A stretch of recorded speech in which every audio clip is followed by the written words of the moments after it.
President Donald J. Trump.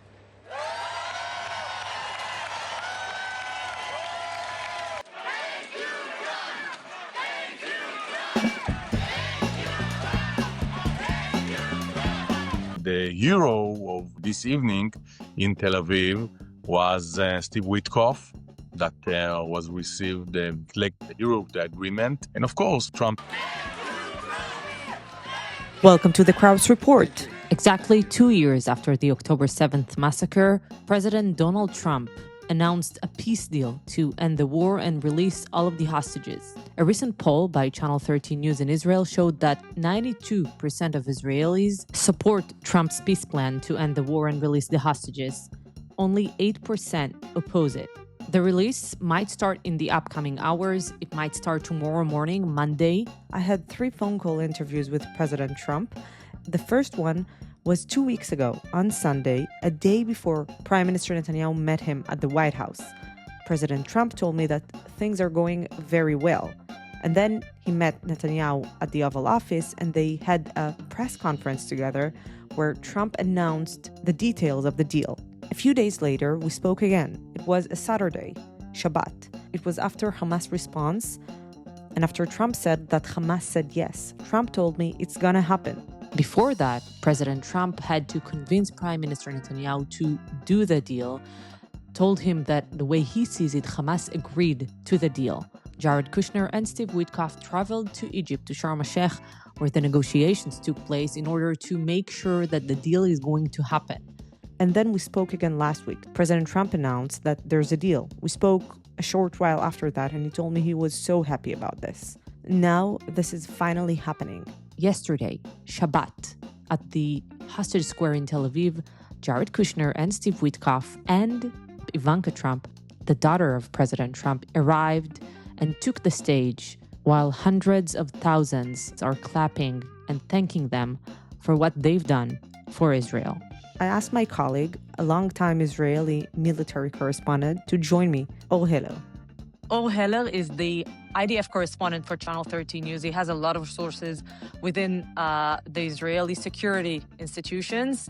He's been covering this war since October 7th. He was in the kibbutzim while the attack was ongoing on October 7th. And today, he had the privilege of being in the hostage square in Tel Aviv, where Witkoff and Jared Kushner and also Ivanka Trump spoke. How was it like for you being there? Well, very emotional. You know, it started as a square of tears after October 7th, a massacre. And then it got the name the Hostage Square. And it really felt tonight, maybe the last Sabbath of demonstration in the heart of Tel Aviv.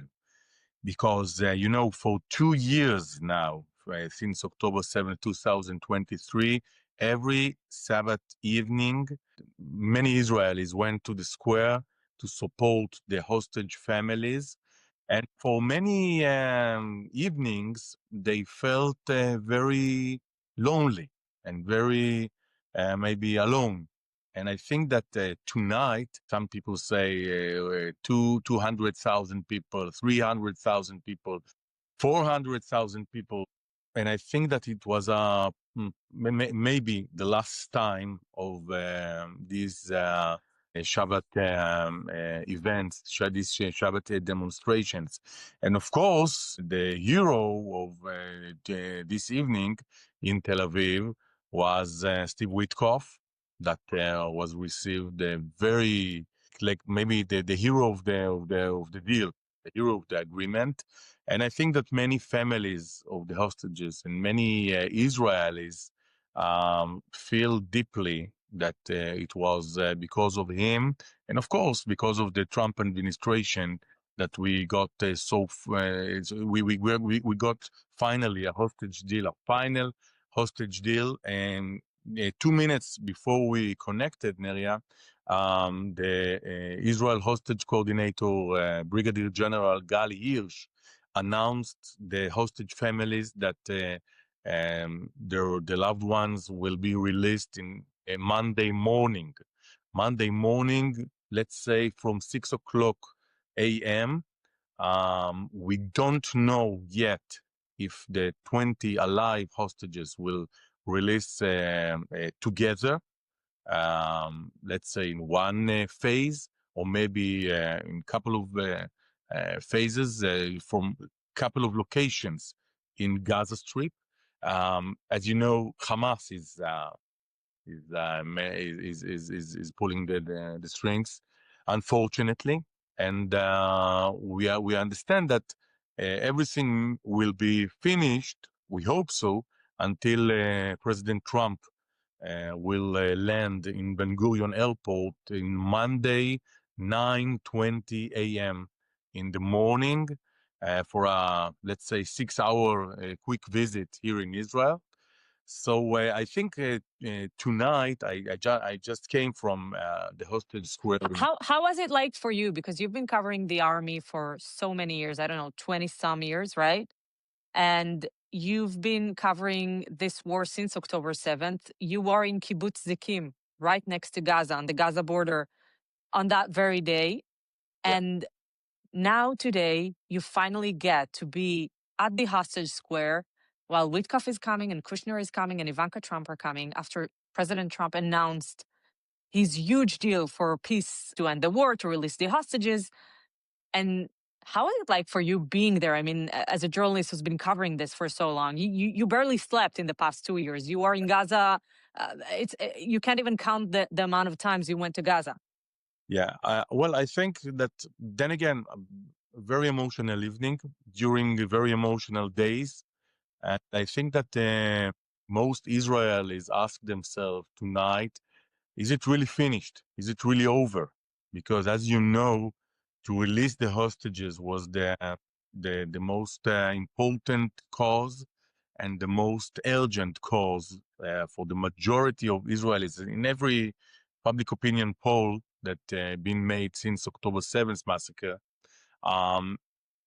And I think that many Israelis ask themselves, is it really finished? Are we going to release all over 20 alive hostages and to bring back our 28 dead hostages and finish with this, how I will define it, moral burden that the Israeli society experienced since October 7th. How did the audience react when Witkoff came to the hostage square, when Kushner arrived, when Ivanka Trump arrived? Well, we knew that Witkoff will come, and it's not its first time. I personally saw him for a couple of times in the hostage square, and as you know, Neria, Steve Witkoff had very special relationships with the hostage families. He was in personal touch with them. He texted them, they texted him. Yeah, He had multiple phone calls with him. They have his own personal number, and they're texting each other during the days. And I think as an Israeli citizen, it feels very sad that you hear the warmth in his speech and his connection with the families that is considered to be much more deeper and profound than the relationships between the Israeli leadership and the hostage families. And between Prime Minister Netanyahu, some families are saying that they've been trying to meet Prime Minister Netanyahu for so long, and then they didn't get that meeting, or his closest minister, Ron Dermer, and they didn't get a meeting recently. This is why when Steve Witkoff gave credit to Benjamin Netanyahu, to the prime minister, during his speech, you heard a lot of booing from the audience, because I think there's a huge amount of anger against the Prime Minister Netanyahu. There's a lot of questions. Could we have achieved a hostage deal way before? A lot of time before these days. Half a year ago, 1 year ago. And I think that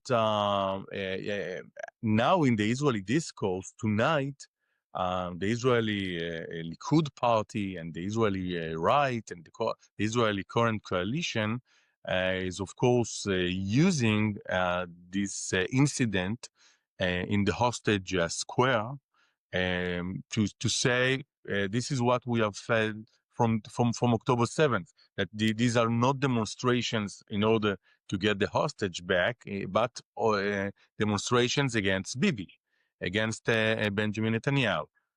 So, But we must not forget that a lot of families of hostages were there, a lot of their friends, a lot of their closest, the people that went through this whole time with them, and they are there to support them. And among these people, a lot of other people that arrived, and maybe we should say, or the terrorists kidnapped and murdered on October 7th, they didn't ask anybody who they are vote for, and of course.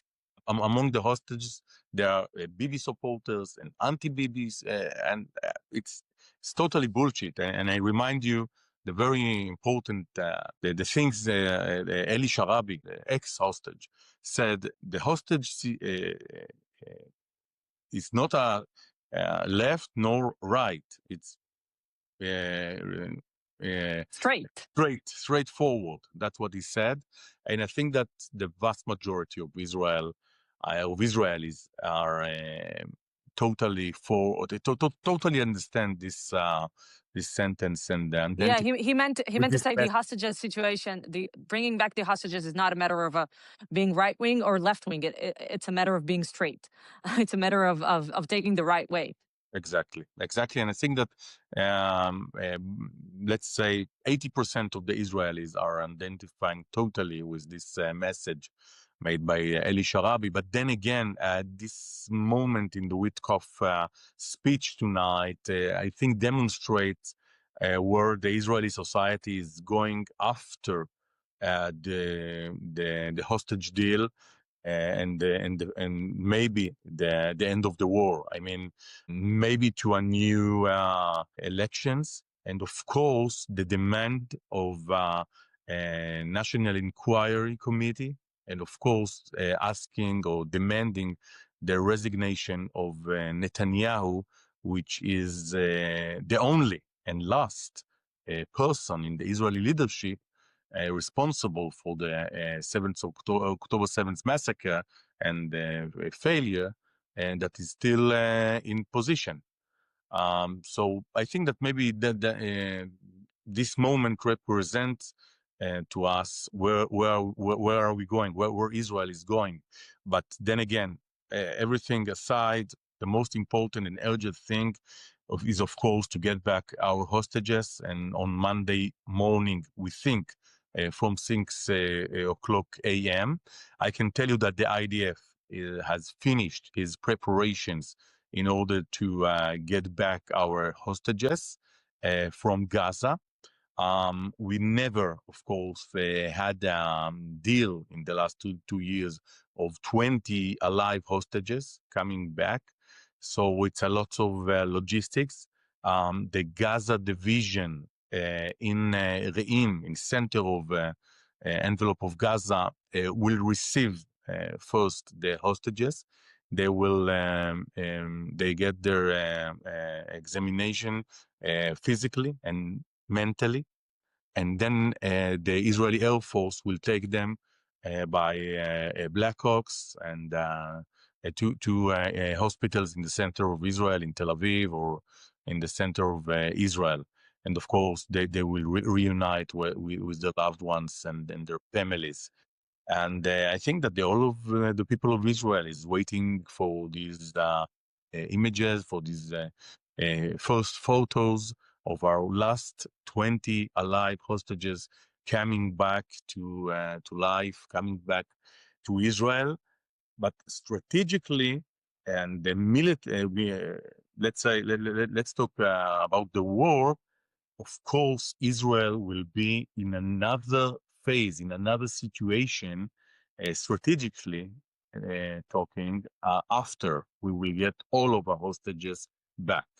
And you saw the beginning, today you saw the beginning of the day after the war, when Steve Witkoff, before he went to Tel Aviv to the hostage square, this morning he entered Gaza Strip inside Gaza with Major General Eyal Zamir, the Chief of Staff of the IDF, and with Admiral Brad Cooper, the new commander of CENTCOM, the Central Command, to see how the IDF was repositioning himself according to the Trump map, to the yellow line of the Trump map. And we are seeing very interesting involvement of the American Army of CENTCOM in the let's say in the days after the war, because we have learned that a three-star general from CENTCOM is being sent to Israel with 200 American soldiers, and they will be stationed in an IDF base in southern part of Israel, and they will let's say supervise the reality, let's say the strategic reality in Gaza after the end of the war. Their first mission is first to start with making sure that the hostages are back home. Exactly. That now we are entering huge set of problems and unknowns. Hamas is saying we don't know where are 8, 9 dead bodies of dead hostages. We don't have them. They are in the places where the IDF is. I remind you, the IDF is still in, let's say, 50% inside the Gaza Strip, and Hamas took control again on, let's say, something like 53% of Gaza. We saw today pictures, images of Hamas operatives, Hamas terrorists with their AK-47s going out of the tunnels and retake Gaza city, standing in the streets, taking control on the transportation and on the return of 900,000 Gazans to Gaza City. So in the unknowns issues, we have the 28 dead bodies of hostages, and of course, the biggest question will be who will dismantle Hamas. I remind you that the second purpose of the war, the second goal of the war, after the release of our hostages, was dismantle every military capability and ruling of Hamas inside Gaza. Now, we will take, I hope so, we will get our 20 alive hostages on Monday morning, but then again, our friends and families in the kibbutzes and around Gaza are themselves. What will be the new reality in the Gaza envelope, in the Gaza border? Some, let's say, more than 90% of the people, of the families, of the children, women, elders, has returned to their homes in the villages, in the kibbutzes around the Gaza border.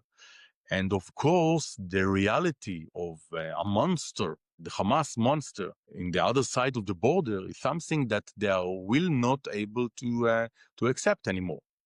So I think that the biggest question after we will get our back, who will continue to dismantle Hamas? Now, Admiral Brad Cooper, the commander of CENTCOM, announced today on Twitter, no boots on the ground. He assured the American people that no American soldiers will enter Gaza. So no American soldiers. The IDF will have to fulfill his disengagement with his pulling out of Gaza. Let's say thousands of Hamas terrorists with Kalashnikov rifles, with AK-47s, with, let's say, between hundreds and thousands of existing tunnels, terror tunnels, and of course, let's say hundreds of rockets, including rockets on that are with range to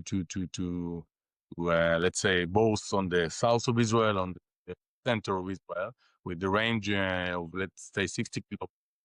So many unknowns in the days to come, and the weeks and the months to come. And I will tell you this, Neria, the commanders of the divisions, the IDF divisions and brigades that pulled out Gaza, told those soldiers, you are not going anywhere.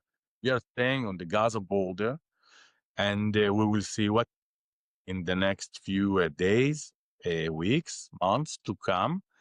And I cannot tell you that there is no chance that the IDF will continue to fight. Now, as you know, in the Sharm el-Sheikh agreement, they talked about a multinational force with the Turkish soldiers, Emirates soldiers, I don't know. Arab countries that will take part in that.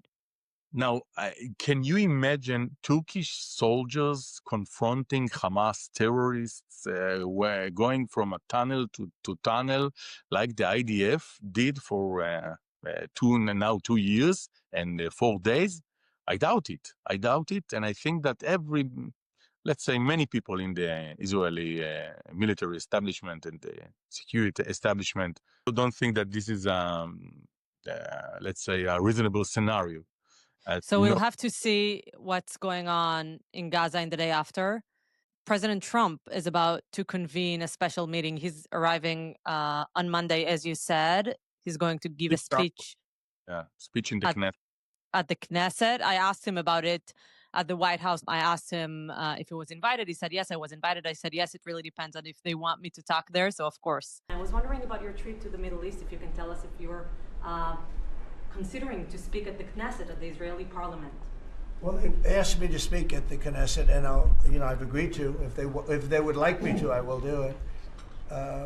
It's the first time a president has ever done that, so that makes it very interesting, right? Yeah. But yeah, so I will do it if they want me to. They have asked me to do it. Thank you. Families of hostages are out in the streets in Israel dancing and crying tears of joy. They're all dancing in the streets right now. They're dancing in the streets. They're so happy. Everybody's happy. They're dancing in the streets of Arab countries, Muslim countries. I've never seen anything like it. Everybody is happy. It's been really amazing. The most moving part of Witkoff's speech, when he talked about the bravery and the sacrifice of the IDF soldiers. Then all of the hostage squared, hundreds Kushner. of I think that Witkoff also talked about it. And everybody applauded, and it was a very emotional moment because, as you know, 915 IDF soldiers killed in action since October 7th. Yeah, I think that many are asking themselves, is this nightmare finished? Is this nightmare of dead soldiers and their families that are more and I think that nobody knows where we are going. I mean, for me personally, I must tell you, Neria, I was surprised by this agreement in terms of I was being told 2 years by the senior security sources in Israel and senior intelligence sources in Israel that there is no way Hamas will release the last hostages because this is his, let's say, security policy. I mean, this is how we will survive. And we know that the big plan of Yahya Sinwar, the father of the October 7 massacre, was to survive the attack. I mean, survive the Hamas project of Hamastan, of ruling a territory.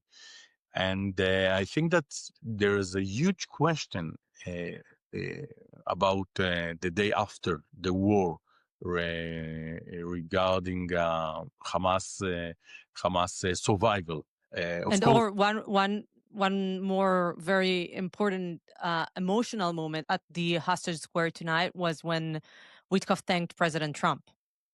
yeah, and I think that Hundreds of thousands were cheering. you see it in then again in the public opinion polls, Neria. You see that most Israelis understand that without Trump, without his how I will define it, special special Diplomacy. the special diplomacy, exactly, we wouldn't have got so far. I mean, his decision after the yes but of Hamas to regard it as yes, as a big yes, and to just he didn't let neither Netanyahu nor Hamas to go anywhere, right, left. He put them in we're saying the corrales on the right stream with no opportunity to go back. And I think that most Israelis understand that without Trump, we wouldn't have got here. And you don't have to be a Trump supporter in order to thank his devotion to get this agreement.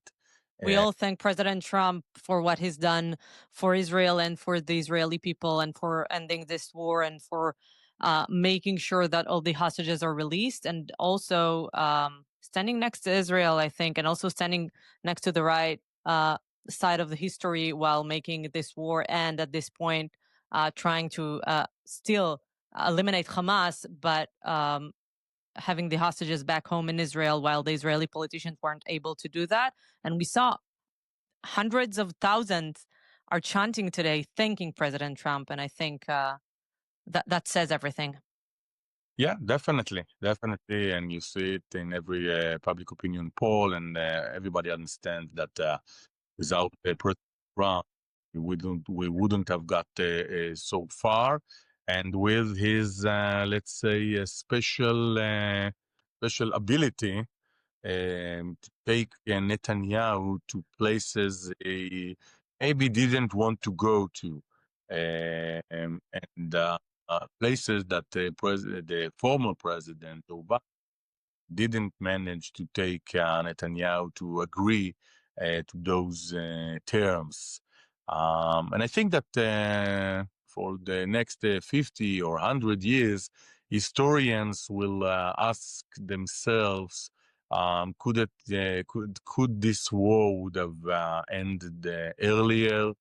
And I remind you, Neria, I remind you, 42 hostages that was kidnapped alive on October 7th and died in Gaza in the last 2 years by maybe murdered by Hamas terrorists, and died during the war in the explosions of the IAF bombs and in the tunnels and in of course very tragic events. So I remind you, 42 hostages that was kidnapped alive and died during the last 2 years. I remind you, of course, the price of 915 dead soldiers of the IDF.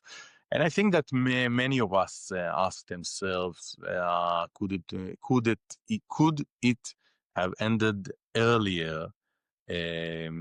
As you know, many Israelis think and feel that Netanyahu, for his own political survival, didn't want to end the war, because even today, I think that even Netanyahu supporters, if you would ask them, they will tell you that Hamas is not finished. Hamas is not on the ground. I mean, then again, there are still thousands of Hamas terrorists. There are still Hamas weapons and tunnels. So I think that we will have to start to ask these hard questions. And maybe it's not finished yet. And maybe we are all happy now because we are hopefully we will get our hostages back and turn the page on this tragedy. But of course, the Hamas problem in Gaza and the harsh reality along the Gaza border, it's not finished yet. And we will have to see what will happen in the days after the war. But maybe the war will continue in other in another phase, in another step, and we will see what comes next. I mean, a multinational task force rebuilding Gaza. Who will rebuild Gaza? Who will build let's say dozens of percent of Gaza is in ruins, of course. It's sand today, nothing but sand. So I think that this will occupy us many years ahead. You can't say the war is really over. That's what I'm trying to say, Neria. Yeah. Oreller, we'd love to continue in talking to you after the hostages are back to hear your thoughts and feelings. And thank you so much for joining us with this important analysis on the day of today and on Monday and the day after. Thank you, Neria. Thank you all.